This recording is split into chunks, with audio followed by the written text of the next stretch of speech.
Today, we will be taking a journey back to the First World War. The year is 1915, and we will be covering the Battle of Gallipoli, also known as the Dardanelles Campaign, which was an unsuccessful attempt by the Allied powers to control the sea route from Europe to Russia. When studying the Battle of Gallipoli, you will often hear the phrase, the Gallipoli connection. The phrase is founded on the historical analysis of the battle and clear connections one can draw from today's Standing Doctrine Joint Publication 3-02. While there have been doctrinal changes between the Battle of Gallipoli in 1915 and the publishing of our current doctrine, we continue to study the battle, primarily for what went wrong and not what went right. We'll take a look at the background of the battle, how it was conducted, and some of the lessons learned. I caution you up front, I will not present you with every lesson learned from Gallipoli. The battle has been studied over a century from many angles in many countries. What you need to recognize is that the factors that determine the outcome of this battle are every bit as relevant now as they were in 1915. By late 1914, the Allied powers were tied down in trench warfare on the Western Front, with Russia engaged with German troops in a similar fashion in the East. A new front was needed in hopes to end the stalemate. Additionally, the Allies hoped that an attack against the Turks would draw Bulgaria and Greece into the war on the Allied side. The main effect of Turkey entering the war was more geographic than military. Because of Turkey's geographic location, it gave the Germans a through route to the east to close important lines of communications between Russia and her allies. The Baltic Sea was locked by the German Navy, and the Black Sea's only entrance was controlled by the Turks at Constantinople, which is current-day Istanbul. The political advantages of an attack at the Dardanelles were that a successful campaign would free Russia from its isolation and influence Italy and the Balkans in favor of the Allies. It would also keep the Near East and India quiet by reducing German influences in these areas. Militarily, it was a flank rather than a frontal attack. It would cut Turkey out of the war, and it would be striking a weak point rather than a strong one. Additionally, it would give Russia direct support of the Allies with munition supplies and assist the Allies by freeing up Russia's wheat. So once again, the target was Constantinople, because it was the only access point to the Black Sea and served as a critical line of communication for the Germans to the east. With the Turks having already sided with the Central Powers, the Allied powers needed to develop a plan to gain access to Constantinople via the water. Since it was initially thought by the British that Constantinople could be taken largely by a naval show of force, but in order to gain access to Constantinople, it was necessary to travel through a strait, known as the Dardanelles. Once through the Dardanelles, a naval force would simply need to traverse the Sea of Marmara. The initial plan was a pure naval attack, gain control of the Dardanelles and seize Constantinople. They didn't want to divert troops from the Western Front, and the perception was that the Turkish defenses would be weak and that they would run at the very sight of the fleet, let alone its bombardment. They were wrong.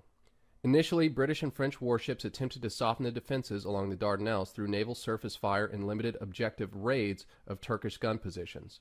Then finally, after making little to no progress in the Dardanelles and numerous efforts that were thought to be relatively successful demining operations, the Allied fleet planned a final push that would be accompanied by a major bombardment on 18 March 1915. The first ship to sink was the Bouvet, a French battleship, which after being hit 8 times by Turkish guns, struck a mine and sunk, taking 620 sailors with it. Next was the Irresistible. It also began to sink after hitting a mine. Her sailors were evacuated, and the HMS Ocean was called upon to tow her out of the Dardanelles. Attempts to rescue her were unsuccessful, so she was abandoned and later destroyed by Allied forces. As for the Ocean, she ended up running aground while moving to assist the Irresistible. She eventually got back underway, rescued the rest of the sailors from the Irresistible before hitting a mine herself and subsequently sinking. Against the desires of some, they decided to abandon all naval attempts in favor for a plan that was built around an amphibious landing that would aim to destroy the Turks' defenses. Some speculate that had the Allied fleet continued to press, that they would have been successful since the Turks had expended so much ammunition over the course of the previous month. Others point out that the fleet had never even reached some of the minefields and the protective fortifications, so additional attempts would have been just as limited in success. Either way, when it was all said and done on the 18th, the Allied fleet had already lost close to a third of its fleet. That third was either at the bottom of the straits or in need of extensive repairs. No initial plan for an amphibious landing meant that it took considerable time and allowed for the Turks to reinforce the peninsula. As was demonstrated by the Allied belief that a naval assault would be sufficient in taking the Dardanelles and Constantinople, the same flawed philosophy was applied to their planning for the amphibious assault on the Gallipoli Peninsula. They viewed it as a simple matter of moving soldiers to the beach. Little thought had been applied to the potential of the Turks reinforcing defensive positions along the peninsula to prevent such a landing. The composition of the landing force was comprised of available forces in the geographical area that were not involved in fighting on the western or eastern fronts. These included the Australian and New Zealand Army Corps, also referred to as the Anzacs. They land to the northeast and were brought in from Egypt. The British and the French land on 5 of the beaches located on the southern tip of Gallipoli. On V Beach, the Turks had one dug-in company.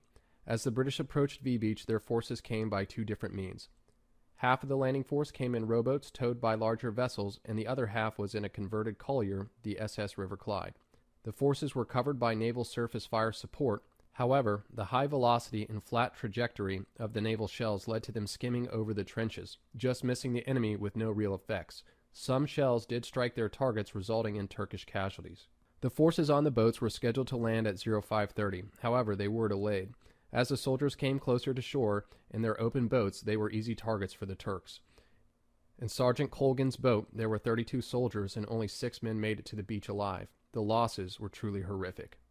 The SS River Clyde ran aground 80 yards from the beach. As the soldiers disembarked the ship, the naval surface fire support ceased as they made their way down the ramp to the lighter, which is a barge, under heavy enemy fire. Only 300 of the 1,000 men from the SS River Clyde made it ashore due to heavy enemy fire. The leadership on the SS River Clyde determined that landing the remaining 1,000 men was futile, and they waited until nightfall to land the remainder of the force.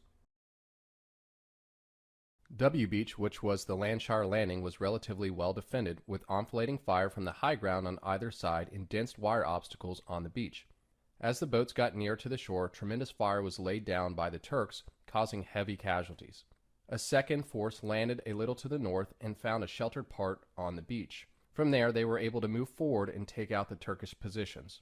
The Allies were able to take the beach, but at a cost of half of their battalion. The Turks, also having taken heavy losses, fell back, but the Allies could not pursue due to fatigue and disorganization. The Turks were not prepared to oppose landings on X, S, and Y beaches. The British seized the beaches with light resistance. Commanders at each objective failed to exploit success or provide assistance to W or V beaches due to a lack of orders. Allied forces did eventually link up with forces at X Beach. During the rest of the campaign, W Beach became the nerve center for the Helles sector, supporting much of the Allies' logistical efforts. It was used until the evacuation on 9 January 1916. Gallipoli quickly turned into another front with trench warfare. Miraculously, the Allies withdraw without a single shot fired. Over the course of the conflict, over 120,000 men are killed. Bottom line takeaway, the disastrous result led to the almost unanimous belief that an amphibious assault against a defended position was impossible with modern weapons. This has been a TBS Warfighting production. We hope you've enjoyed this case study.